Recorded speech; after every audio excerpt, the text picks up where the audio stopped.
اپنی فیملی میں ہوا ہے. میں مسز خان بات کر رہی ہوں. آپ سب بہنیں مجھے جانتی ہیں. نام نہیں لینا چاہوں گی کیونکہ ویڈیو پھر آگے پیچھے فارورڈ ہو جاتی ہے. میری اپنی فیملی میں میری کزن بھائی بھابھی مطلب خالہ زاد کے بہو اور بیٹی چغتائی لیب کے باہر کھڑے ہوئے تھے, گاڑی میں بیٹھے ہیں. بھابھی اور ان کی بیٹی گاڑی میں بیٹھی ہوئی تھی اور بھائی گئے ہیں لیب میں ٹیسٹ کروانے کے لیے.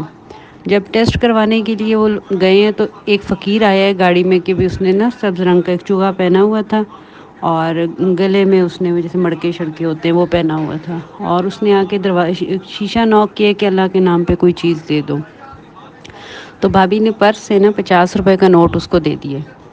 اچھا, وہ تھوڑی دیر ایسے آگے گیا ہے, دو چار قدم آگے جا کے پھر وہ واپس آیا ہے. واپس آ کے اس نے وہ کاغذ کا نوٹ جو تھا نا اس نے ایسے مٹھی میں ایسے ایسے کر کے کہتے ہیں ہر چیز مٹی ہو جانی ہے, ہر چیز مٹی ہو جانی ہے, یہ کیا مال دولت کچھ بھی نہیں ہے. اس طرح کی بات کر کے نا وہ جو 50 روپے کا نوٹ تھا نا وہ اس نے شو یہی کیا کہ پیسے پھینک کر اس نے نا مٹھی سے نا مٹی پھینک دی. ان لوگوں کو یہی لگا کہ وہ اس نے کوئی ایسے کوئی کیموفلاج کر کے کوئی جادو شادو کر کے تو وہ مٹی کو ملنگ ٹائپ اپنے آپ کو مجذوب شو کر رہا تھا. یہ لوگ بڑے حیران ہوئے. بہرحال وہ چلا گیا بندہ. اب میرے بھائی اتنی دیر میں لیب سے واپس آئے ہیں, کزن میرے واپس آئے ہیں, جب گاڑی میں بیٹھے ہیں تو پھر وہ فقیر پھر دوبارہ آ کے اس نے آ کے کہا ہے کہ اللہ کے نام پہ کوئی چیز دو. تو بھابھی نے کہا اس کو نہ دو, ابھی ہم نے اس کو دیا تو اس نے یہ پیسے 50 روپے کا نوٹ نا اس کو مٹی کر کے تو اندر پھینک دیے. بھائی نے اپنے والیٹ سے پھر پیسے نکال کے اس کو دیے. اس فقیر نے دوبارہ یہی کام کیے, اس نے ہاتھ میں وہی پیسے کی بجائے مٹی پھینک دی ہے.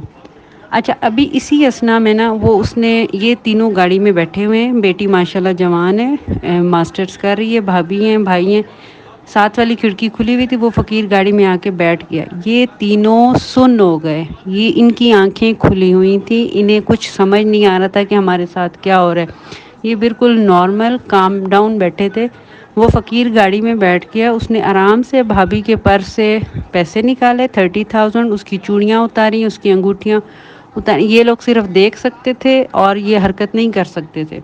بھائی کے والیٹ سارا خالی کیا اور آرام سے یہ کارروائی کر کے بغیر شور شرابے کے کسی کے ریئیکشن کے بغیر لوگوں نے سمجھا یہ نارمل بات چیت ہو رہی ہے. وہ پھر وہاں سے چلا گیا. 10 15 20 منٹ کے بعد انہیں ہوش آیا ہے تو یہ لوگ حیران پریشان کہ ہمارے ساتھ ہو کیا گیا. یہ اسی وقت اتنے انہوں نے پولیس اسٹیشن سے کانٹیکٹ کیا. یہ ملتان کے گلگشت کے چغتائی لیب کی میں بات کر رہی ہوں, نشتر روڈ کی, سوری. اور سامنے بینک تھا. بینک کی CCTV فوٹیج نکالی گئی ہے. دکھایا گیا ہے کہ وہ بندہ ایسے گرین کپڑوں میں آیا ہے, ملنگ بنا ہوا تھا اور وہ آیا. وہ پھر ان کی جو کپڑوں کے اوپر مٹی پڑی تھی اس کا فرانزک لیب ٹیسٹ ہوا ہے, پولیس والوں نے کروایا. تو انہوں نے کہا کہ اس کے اندر کیمیکل تھا جو کہ آپ لوگوں کے دماغ کو اس نے معاف کر دیا, دماغ کو سن کر دیا, اور یہ پھر وہ اپنی مرضی سے کارروائی کرتے رہیں گے. ان کی بات یہ بالکل ٹھیک ہے. ہمیں آج کل بہت الرٹ ہونا چاہیے. ہم بچیاں بہنیں جب گاڑی چلاتی ہیں شیشے بند رکھیں, کسی فقیر کو کچھ بھی نہ دیں. یہ ایک نیا گینگ آج کل آ چکا ہے. اللہ تعالی ہم سب کو اپنی حفظ و امان میں رکھے. جزاک اللہ.